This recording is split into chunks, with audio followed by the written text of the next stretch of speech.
सकारात्मक सोच को आओ सारे भारत में फैलाए। सकारात्मक ऊर्जा का आओ सब में संचार कराए। ऐसा ना हो कि हम अपनी जिम्मेदारी भूल न जाए। क्यों इंतजार करें हम किसी का, आओ एक मशाल जलाए। सकारात्मकता के उदय का चलिए हम उद्घोष कराए। RJS जय हिंद के नारों से अपना देश जगाए। RJS वंदे मातरम से सारी सरकार जगाए। वंदे मातरम। आज आरजेएस के सदस्य के रूप में आज़ादी की लड़ाई में सर्वस्व बलिदान कर भारत को गुलामी की जंजीरों से मुक्त कराने में अपना सार्थक सहयोग देने वाले सूर्य सेन के जीवन के बारे में मैं आज कुछ व्यक्त करने जा रही हूँ। आज मैं ऐसे स्वतंत्रता सेनानी के बारे में बताने जा रही हूँ जिनके बारे में बहुत कम लोग जानते हैं और मैं बहुत ही गौरवान्वित महसूस कर रही हूँ। सूर्य सेन स्वतंत्र भारत के लिए सशस्त्र आंदोलन में सक्रिय भूमिका निभाने वाले एक महान क्रांतिकारी थे। ये चटगांव के नुआपाड़ा जिले में टीचर के रूप में कार्यरत थे। ये विद्यार्थी जीवन से ही क्रांतिकारी भावना से प्रेरित हो गए थे और इंटरमीडिएट के समय ये अनुशीलन समिति से जुड़ गए थे।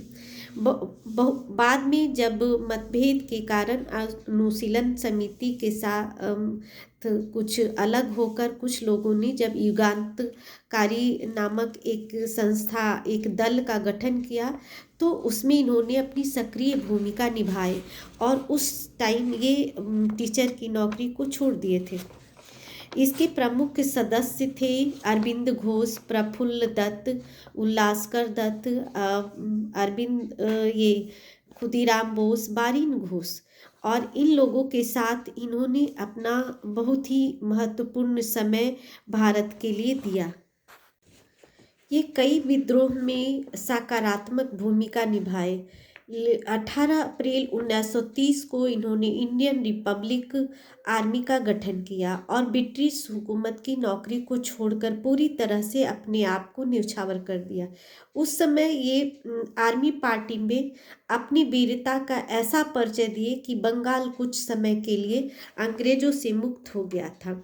इन्होंने आर्मी पार्टी के गठन के बाद कई क्रांतिकारियों के साथ मिलकर चटगांव के शस्त्रागार के शस्त्रों को इन्होंने लूट लिया और उस टाइम इतनी ज्वाला भड़की कि ब्रिटिश कर्मचारी वहां से भाग खड़े हुए और कुछ समय तक अंग्रेज हुकूमत से लड़ने के लिए लोगों ने अपनी जी जान लगा दिए और कई क्षेत्रों में कई अंग्रेज हुकूमत कर्मचारियों को मार गिराया और इसके बाद वहाँ लोग इतने डर गए कि वहाँ के जो अंग्रेज हुकूमत के कर्मचारी थे वो छोड़कर भाग गए। इसके बाद इस घटना के बाद ब्रिटिश हुकूमत तिलमिला गई और कई स्वतंत्रता सेनानियों को इस घटना के जिम्मेवार के लिए तलाशने लगी। सूर्य सेन वहाँ से भाग खड़े हुए और उन्होंने कई जगहों पे अपना नाम बदल कर अपने आप को छुपाते रहे, लेकिन इनके एक मित्र ने इन्हें धोखा दिया और ब्रिटिश सेना से इन्हें पकड़वा दिया। 1933 में इन्हें फांसी दी गई। इनको फांसी देने से पहले इन्हें इतनी बर्बरता पूर्वक इनके ऊपर अत्याचार किए गए, जैसे इनके नाखूनों को हथौड़े की चोट से निकाल दिया गया था, इनके दांतों को तोड़कर अलग कर दिया गया था। इनको इतनी बर्बरता से पीटा गया कि इनके कई शरीर के अंगों को तोड़कर इनके जोड़ों को तोड़ दिया गया था और इन्हें अचेतन अवस्था में ही रस्सी से लटकाकर फांसी के झूले तक ले जाया गया और इन्हें फांसी दे दी गई। बाद में इनके शहीद होने के बाद ही इनके शरीर को अंतिम संस्कार के लिए नहीं दिया, उसे एक बॉक्स में भरकर बंगाल की खाड़ी में फेंक दिया। और इसके बाद इस तरह से ये कई कठिन अत्याचार को सहते हुए भारत के लिए शहीद हो गए। ऐसे वीर महापुरुष को और क्रांतिकारी, महान क्रांतिकारी को मैं सत सत नमन करती हूँ। जय हिंद, जय भारत।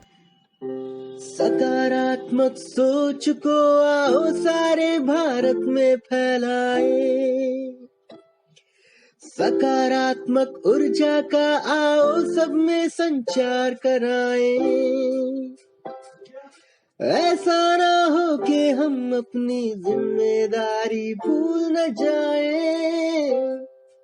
क्यों इंतजार करें हम किसी का, आओ एक मशाल जलाए। सकारात्मकता के उदय का चलिए हम उद्घोष कराएं। RJS जय हिंद के नारों से अपना देश जगाए।